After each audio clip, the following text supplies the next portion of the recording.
This morning, we recognize the fall equinox, which honors the bountiful harvest, the abundance of our earth, the cyclical nature of life, and the journey to find balance within ourselves.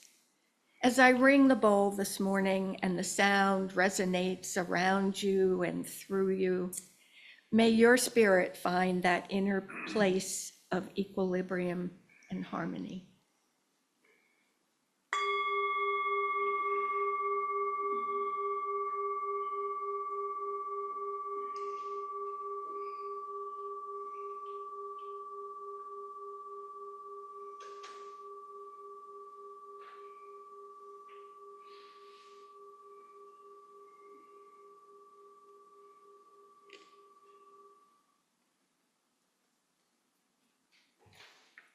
This is Girl with the Flaxen Hair by Claude Debussy.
Thank you, Michael.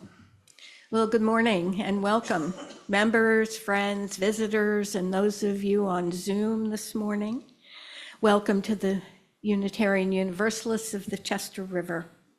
We're an intentional community gathered around our mission to support each other's individual spiritual journeys and to inspire, inform, and support all who seek a more equal and just community. We're pleased that you are with us here this morning, either in person or on our live stream. And I'm Nancy Holland, your service leader this morning, assisting Reverend Catherine with the service today. And her sermon is entitled The Feminine Divine, and I see our music fits right in, thank you. And we have, as always, Michael at the piano. Today we have Michael on our tech team in the back. We have our lovely flowers from Vida and the volunteers, as mentioned in your order of service, all of whom make every Sunday possible here. This morning, our service is framed between the lovely fall equinox celebration that we had last night. Many of you were here. If you weren't, you must have a really fun time. And the actual equinox, which is tomorrow at 2:15 p.m. This is the time of year when we can set up our internal space, make room for what's to come in the next year, the prelude to the darkness of winter, where we can create a new vision for ourselves. If we clear the internal ground for like fall as the ground clears. We go into a hibernation almost and can become creative, but not by doing things, but by becoming quiet and listening to ourselves and what emerges from within us. So may we listen well. Announcements, I guess we always need coffee hosts and greeters and potluck hosts, so please sign up in the lobby. And now we will have light the chalice. The words are in your order of service.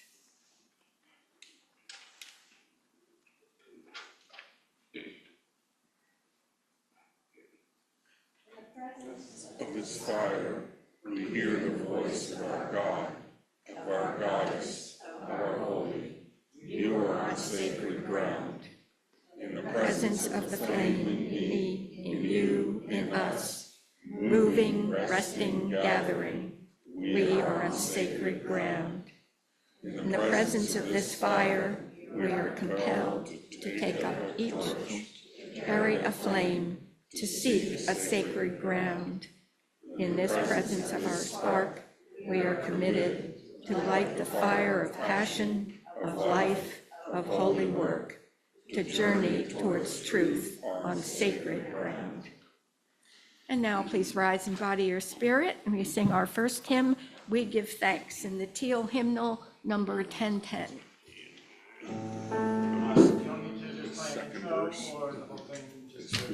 Just an intro is good, we know this pretty well.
Creations are numberless. I vow to free them. Delusions are inexhaustible. I vow to transform them. Reality is boundless. I vow to perceive it. The awakened way is unsurpassable. I vow to embody it.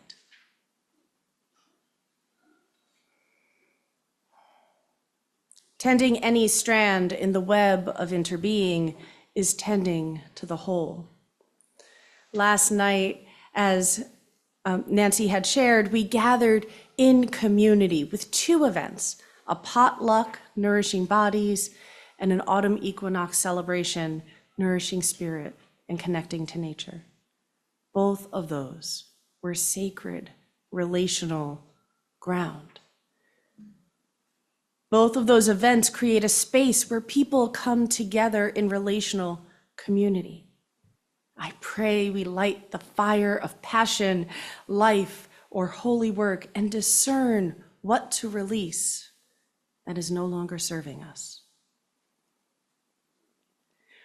We have our first intergenerational game night coming up on Saturday, October 4th. It'll be the first Saturday in October as a pattern. I love patterns, nature loves patterns, schedules love patterns. And I'm really excited to see where our energy is. It will also happen to be the same night as the Sultana Fall Family Festival, which also shows that life is just not perfect. So all are welcome to join us either afterward or next month, but we'll continue in our pattern. All of the events that we create, as in the rest of our lives, I invite us to explore them as opportunities to live into those bodhisattva intentions that I shared as I started. They're drafted by Roshi Joan Halifax. How do they fit into our lives? How can we live those intentions in our interactions? This calls us to open our hearts to the unimaginable suffering of the world and allow our hearts to be broken open. Because Mirabai Star teaches that the cure is in the wound. When our hearts are broken open, they are boundless. And then we can hold the suffering and the joy and the inextricable curiosity and the amount of life that is there. We belong to the web of interbeing. We are expansive, joyful beings. So now I invite you to join me in those intentions. I will say the line, and then I will say it again for those who wish to join me. If it doesn't resonate, then don't join me. Creations are numberless. I vow to free them. Creations are numberless. I vow to free them. Delusions are inexhaustible. I vow to transform them.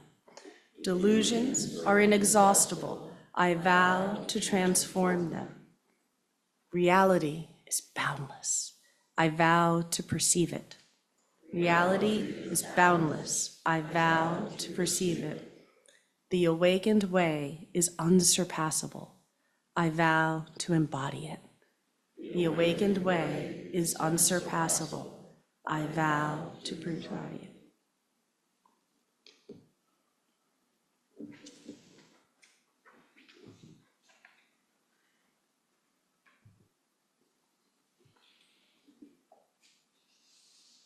Our meditation this morning. Get yourself comfortable, maybe feet on the floor in a relaxed position. Take a deep breath in, release it slowly. Quiet your mind and hear the words of Lori Gorgas-Laban in her fall equinox meditation. Pause, balanced in the center between the longest and shortest days. Equinox, the wheel of the year turns and turns again.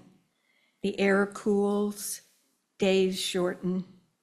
The sun seems to weaken, barely clearing the horizon after rising before beginning its descent. This is our opportunity now to pause, balanced, breathing in, breathing out, knowing this present moment. This present moment is all we're guaranteed.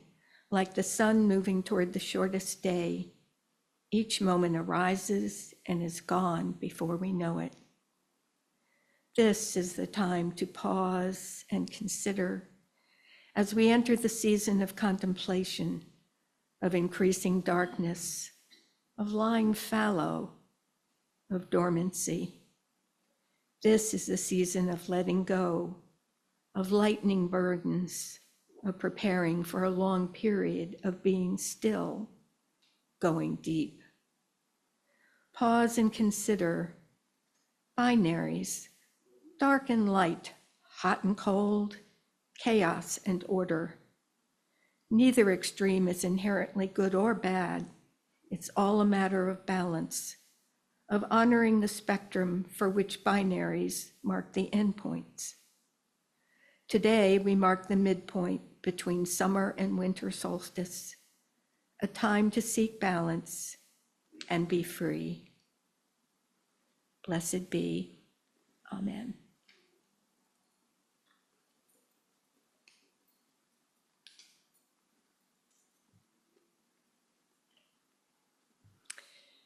And now is the time in our service for acknowledgements of the heart, where we can share the joys and concerns that we have.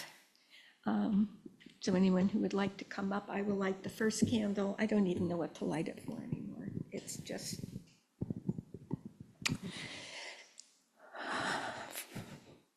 for hope.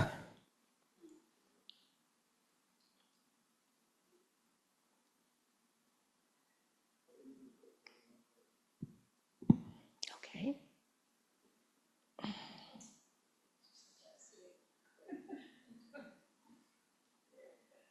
I won't take that as a sign that hope is having a hard time here. Please come up and up. The first part of my career was in public health. So I have been following with increasing sadness the fallout of the cuts, of the elimination of USAID.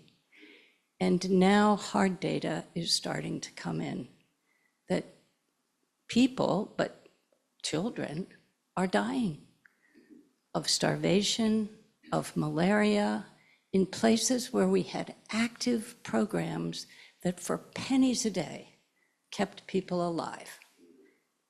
And they're gone.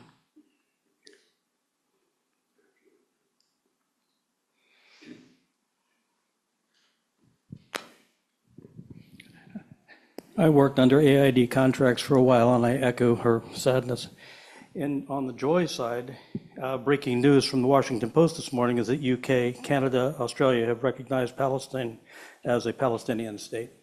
And that's a joy to me. And it's a joy for Marilyn and I to have returned to Chestertown for the next 3 months. Thank you.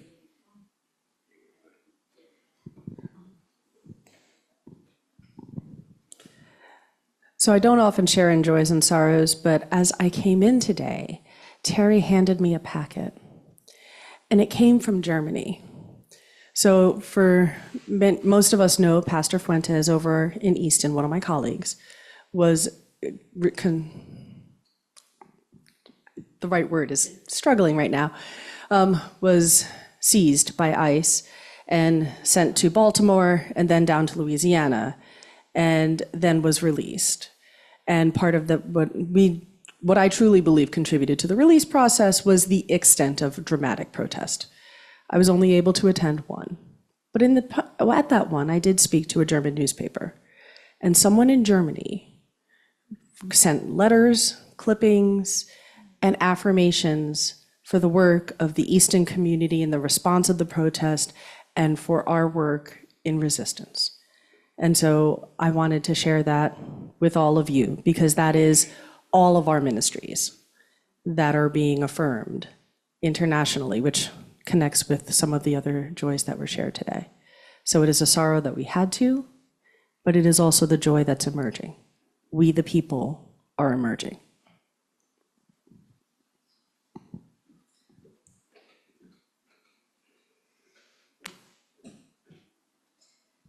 So I just wanted to say thank you for everybody who came out last night and for everybody who participated in the Congo line, which is something I think we need to do every time.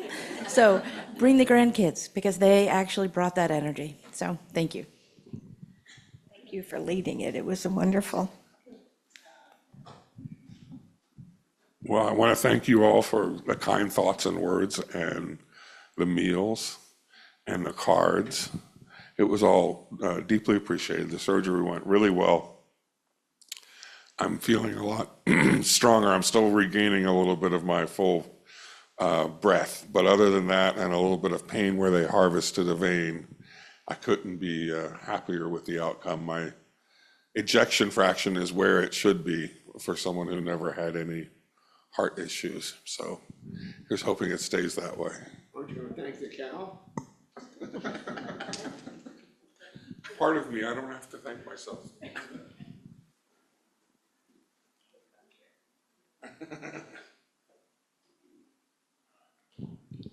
Some of you already know this, but I have a joy and concern, because Heron Point called us up and said, "We have an apartment for you and Mary."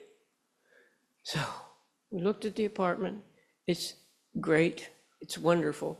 Now we have to sell a house, and Mary has to get 32 years of stuff out of it.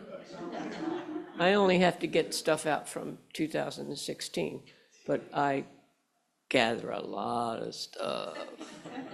So it's going to be very, very hard, and the house has got to sell good. So if you know any rich people,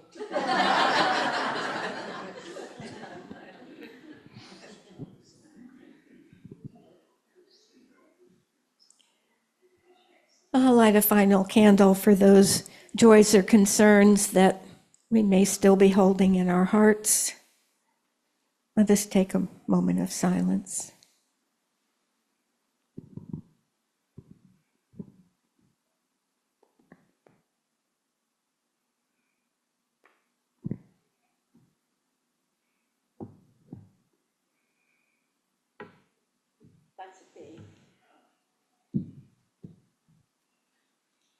And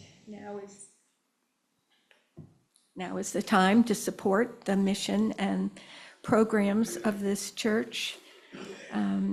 There's such energy in here this year. I really feel it, and it's very exciting. So we are the keepers of the flame now, and please be generous.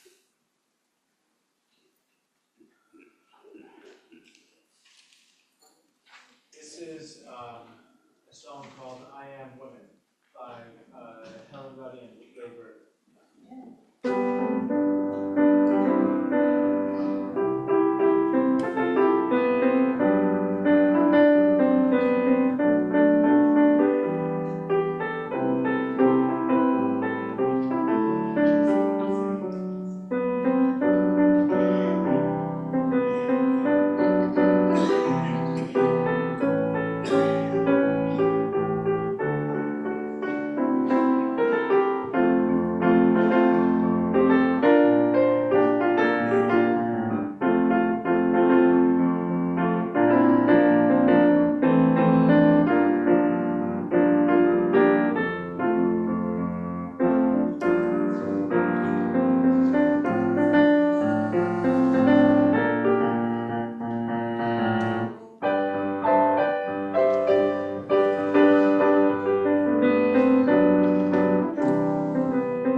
And thank you for your generous gifts. They are greatly appreciated.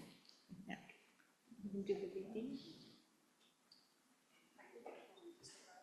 Oh, the choir, yes, sorry. Look at my, yes, choir, sorry. Okay, so the choir is going to sing this morning.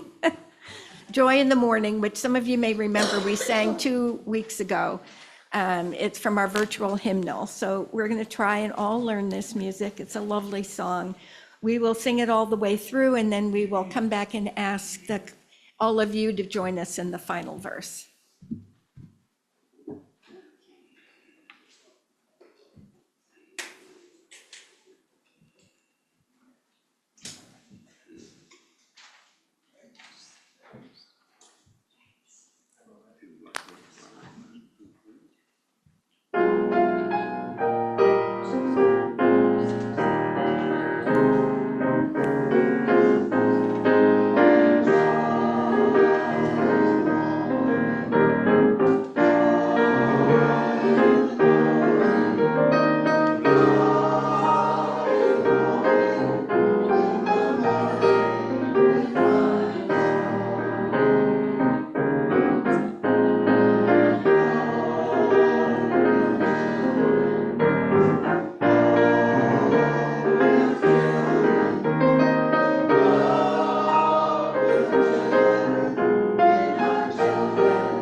An accepted reading from Lama Cynthia Lajores to honor our Mother, the Earth. Verses of Refuge in Bodhisattva. We take refuge in the earth as our teacher, the one who shows us the way in this life. We take refuge in the earth as an expression of the Dharma, the teachings of interbeing and understanding and love. We take refuge in the earth as an embodiment of the Sangha, the vast interdependent community of life, balance, and harmony.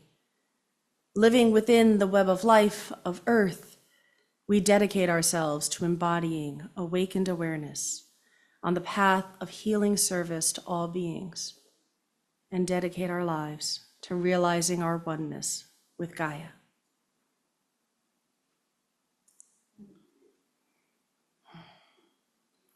So today we honor the flame of sacred love in all of us in this gathering. And in gathering, we are on sacred ground. In fact, we are sacred ground. The flame is not satisfied to be alone. Look at the beautiful flames. It's brighter when we gather in community. And in the season of balance of equinox, let us explore the feminine divine that is present in all genders. So any male who had a concern this was going to be a male bashing session, that's not today. It resonates with some of our summer sessions, and my reflection today is largely based on Mirabai Starr's book, Taking Refuge in the Wild Heart, a fierce and tender wisdom. The masculine divine is very present in many structures of the world's religions. And in this moment, I feel the need for all my spiritual support, resources, and books. I need immanence, the presence of divine love in everything, in every atom of existence, in balance with transcendence, the desire to overcome the routine world and expand up and out to the edges of the cosmos. They are both sacred. Today, let us celebrate relationality here, us. Honor this space with our sacred and embodied experiences, holy emotions. These are fundamental expressions of the feminine divine.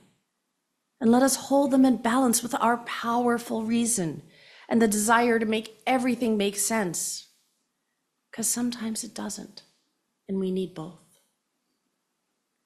And finally, let us celebrate spontaneous wildness and creativity, or conga lines, and balance that with perfectionism, purification, and striving. Our wholeness, we are on sacred ground. And in our brokenness, joy, pain, connection to the Divine Mother, we are on sacred ground. In our relationship and care, we are sacred ground. Equinox is an important balance and flow of energy throughout our lives, as described in that beautiful meditation that Nancy offered. And I love equinox, or the holiday Mabon's invitation to contemplation, rest, recharge, harvest, and abundance. On the wheel of the year, Mabon is the holiday that is opposite Ostera, or Easter.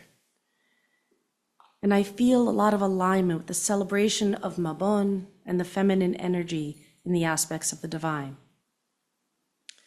Mirabai Starr explores contemplation as part of the refuge vow, or taking refuge in the three jewels from the Buddhist tradition. She explored them with the lens of the feminine divine. The first jewel, I will take refuge in the Buddha, the example of his life that led to enlightenment. Many Buddhists do not consider Buddha a god, but an enlightened man. To do this from a feminine divine lens, we would find our spiritual teachers of feminine wisdom and take inspiration from their lives. And they are as numerous as the stars. Yet, as with stars in daylight, we may have to specifically look for historical examples. Many of our texts were written largely by and for men. The feminine wisdom is accessible to all genders. Mirabai Starr offers that St. Francis Assisi, the great mystical poet Rumi, and even her own teacher and Buddhist practitioner Ram Dass were men who embodied and taught feminine wisdom teachings, or what she calls feminine dharma.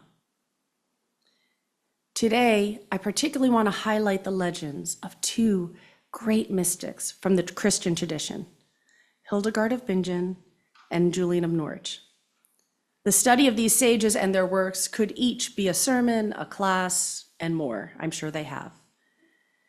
For today, I just want to highlight a few things and maybe pique your curiosity. Hildegard was a medieval Rhineland visionary who was sent to live with her cousin, an anchoress, and Julian of Norwich was also an anchoress. An anchoress was a layperson, generally women, who would live outside in a small attachment or an anchor outside the church. They had a window to the outside world and a window to the church, so they could participate in services. And living in that space allowed them to both be part of the world and apart from them at the same time.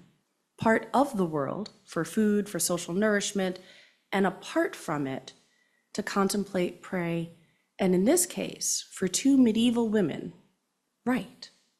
Each of these legendary women were authors. Both of them made up a word to describe part of their spiritual journey. Hildegard had very strong pagan roots and created the word Verditas. Verditas is the greening power of the earth, the greening power of all life. Her model of the divine, green, moist, alive, Mother Earth, Mother Mary, Mother Sophia. Sometimes they flowed between each other as she conceived of a feminine Holy Spirit that inspired them. 1,000 years later, she was canonized as Saint Hildegard. Julian of Norwich was also an anchoress and described her experience as being one with God. But she described it as God, the Mother, or Christ, the Mother. It was this deep union when she knew her visions were not for her, but for all beings. And she withdrew as a way to write her experience. And she wrote it two versions, the fast one and then the slow one that took her 20 years. Revelations of Divine Love. In that writing, she wrote one of the very first books in English. This was when the English language itself was being born. And by choosing to write in the vernacular, the language that people understood, she invited the community into her story. Interestingly, she flips pronouns when describing Christ throughout all her texts, as if he or she were beyond gender at all and were in all of us. So it's not new. 1300s. In some ways, this is similar to several of the Sikh feminine leaders who lived in oneness and supported the household. They lived in a world that found or made time to be apart from it too. Their work, lives, lives on in how the religion is practiced all throughout the world. This living sacred journey, while being fully integrated in the world, is something I have recently heard called household yoga. And it feels like a really powerful recognition of the secular and the spiritual experiences and how they are not necessarily separate. How we do them matters. The second jewel is I take refuge in the Dharma, or the teachings. And these are so numerous. With the feminine divine lens, let's start with the practice of Shabbat. Shabbat is generally led by the female members of a Jewish household as an invitation to rest and integrate the week. Again, how we do this matters. Acknowledge the week that was, integrate the experience, and let it go. Sacred candles are lit, and people welcome the light from the candles into their beings to set them for the next week. What a beautiful practice. And they do this in community when we practice Shabbat. Another feminine wisdom teaching arises from the 16th century Christian mystic, St. John of the Cross. It's called the dark night of the soul. Several external events, death of loved ones, serious medical problems, losing a job, anything on the news, are big and important, and they can catalyze a dark night of the soul. But they are not in and of themselves a dark night of the soul. Not in their own right. A dark night of the soul is a spiritual crisis. Everything changes in our spirit, our meaning making, and may arise without an obvious precipitating external event. What comforted us no longer works. Please join me in a moment of reflection.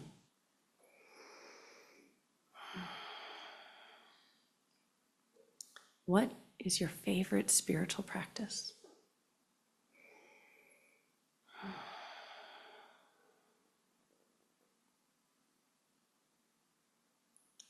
Embrace your curiosity. Why is it your favorite?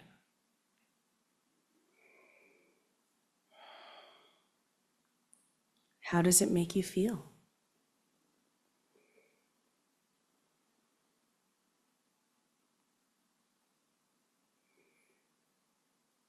What keeps you engaged in that particular spiritual practice? And when do you need it most?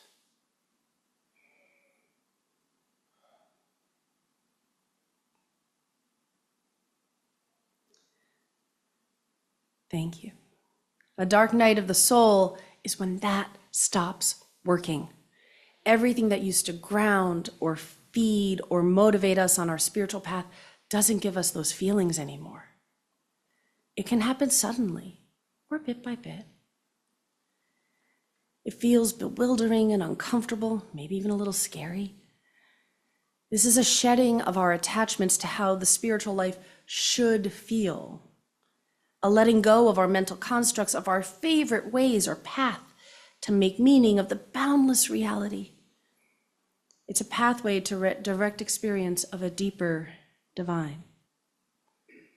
In traditional Christian teachings, dark night of the soul has often been presented as a terrible trial, something to persevere through and challenge and meet with our inner warrior. And it will take all that courage.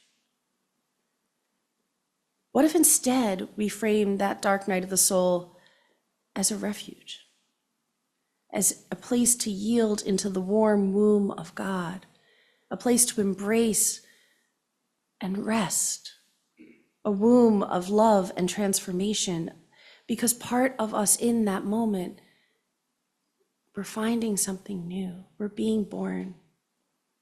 We are always transforming.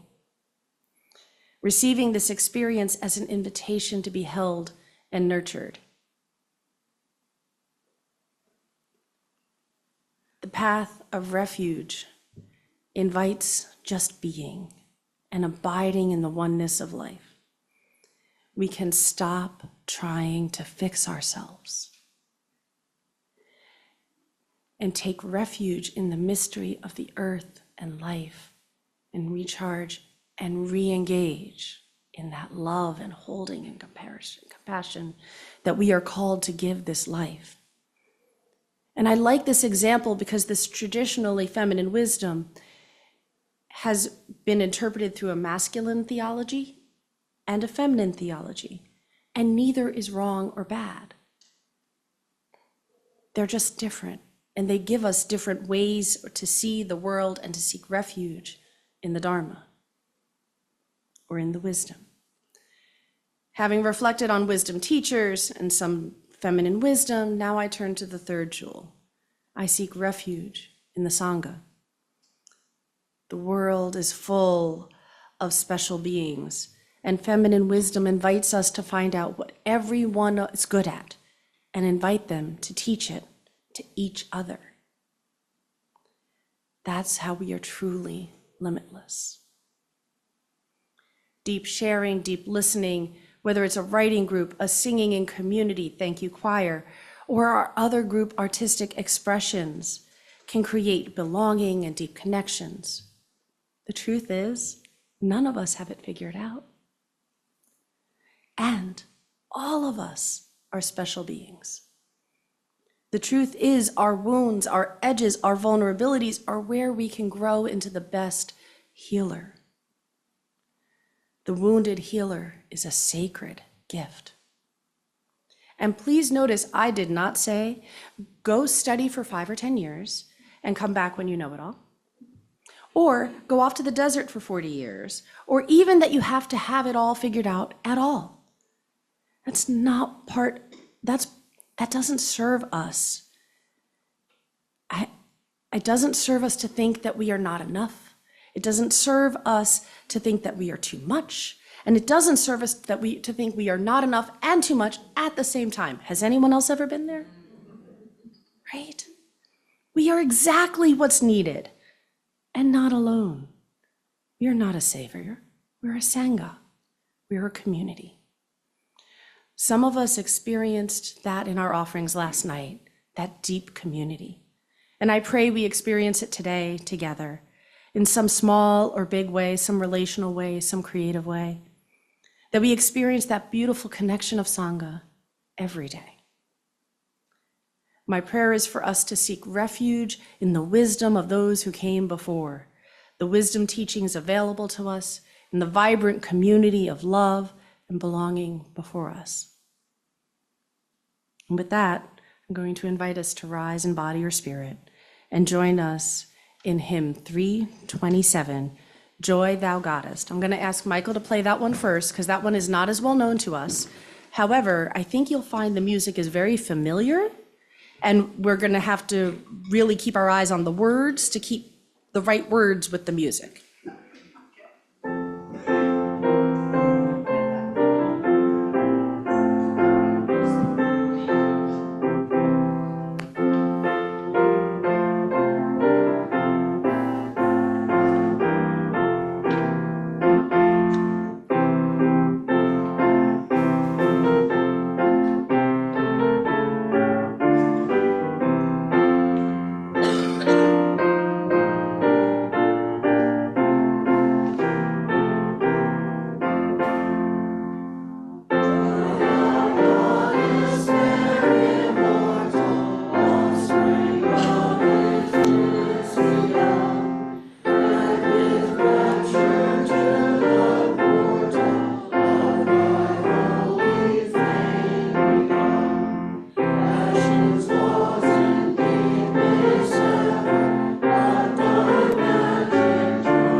And now we are in discussion. So as we enter our discussion, grounding an opportunity to share what lands with us, our Unitarian, in reference with our Unitarian Universalist values of justice, equity, transformation, interdependence, pluralism, and generosity.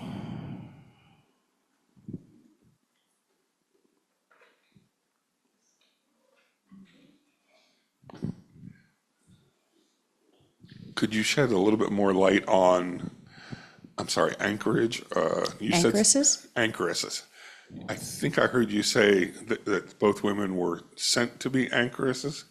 Was that correct, or were they chosen? One chose because she was an adult. The other one was actually sent. Not every, so I don't want to get too far into a history lesson, so I'm going to be brief. If you want to talk more, we can. There was a tradition in medieval Germany, Rhineland, that the ninth child would be given back to the church. And if the ninth child was a male, then they generally became a priest. And if they were a female, they generally found another way. Hildegard had a cousin who was an anchoress, and she was sent as a young child to go live with her cousin in an anchoress. She also had a number of divine experiences, became an abbess. Her anchoress ended up growing sufficiently. I mean, she was a force. She pissed off the local patriarchy, detached from the church, built her place across the river, and then when they tried to punish her by not letting her people sing, because music was a super big part of their religious experience, she wrote the Pope, and she won. So, yes, and.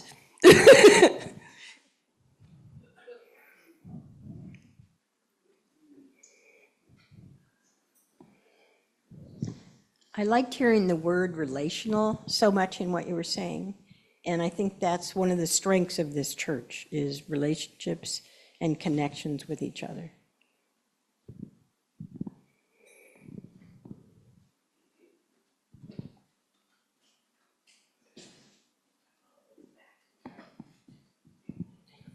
So I just want to say thank you for bringing that aspect in.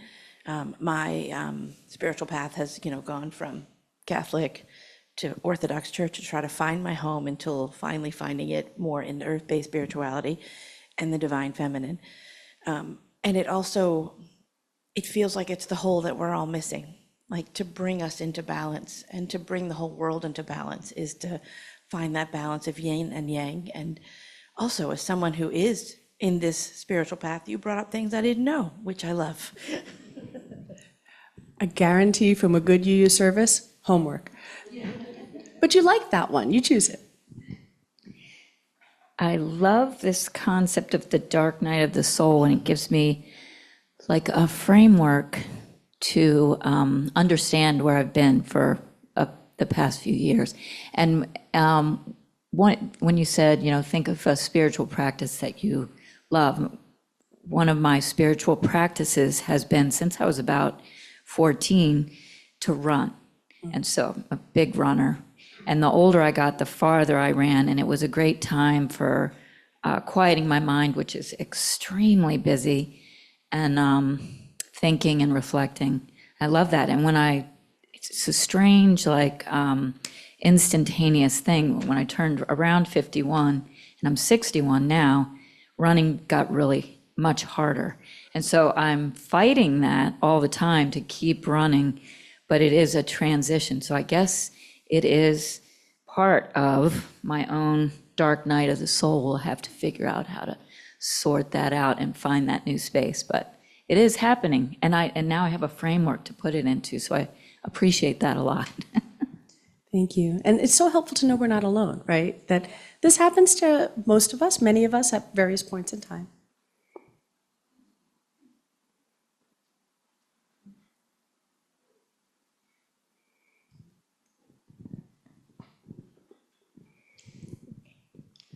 Well, as it seems our discussion has drawn to its natural conclusion, I will enter into our closing words.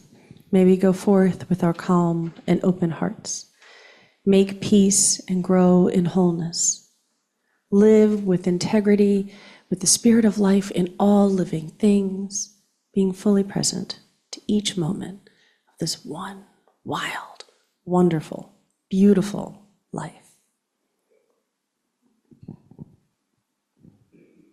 And now we'll extinguish the chalice. The words are in your order of service. We receive fragments of holiness. Breathe moments of insight. Let us gather them up, the precious gifts that they are, and give you by their grace, move boldly into the unknown.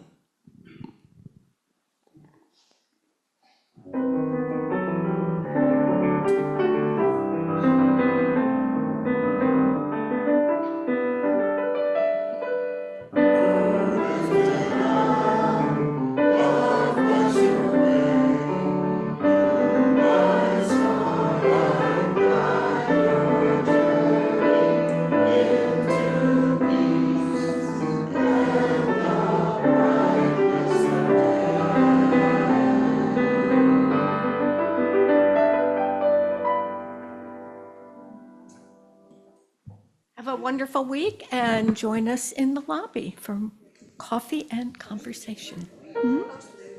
And join us at family night for After the the next post conga vote. line. This Right. is